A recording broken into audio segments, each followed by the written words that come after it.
আসসালামু আলাইকুম। Bread crumb দিয়ে মুখরোচক আলুর চপ আমরা খুব সহজেই বাসায় তৈরি করতে পারি।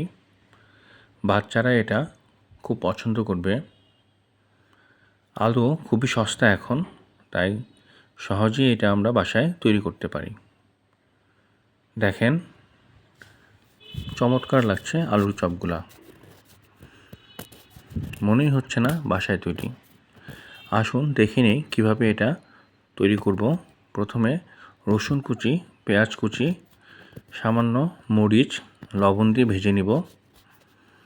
হালকা বাদামি হলে সিদ্ধ করা আলু খোসা ছাড়ায় সেটাকে বাটা পিষনিতে ভর্তা করে নেব। আর যেই পেঁয়াজ কুচি, রসুন কুচিটা ভেজে নিয়েছিলাম, বেরেস্তা করে নিয়েছিলাম, সেটাকে ধনেপাতা দিয়ে ভালোভাবে মিশিয়ে নিব। এখন আলুর চপগুলো বিভিন্ন সাইজ করে ব্রেড ক্রাম্ব দিয়ে মেখে সেটা লোহার কড়াইতে গরম করা তেলের উপর সুন্দর করে ভেজে নিব। হালকা বাদামি কালার হয়ে গেলে সেটাকে উল্টায় দিব।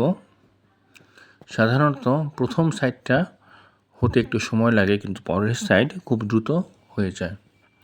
যারা আমার ভিডিও দেখছেন, যদি ভিডিওটা ভালো থাকে লাইক, কমেন্ট, শেয়ার করে পাশে থাকবেন। ধন্যবাদ সবাইকে।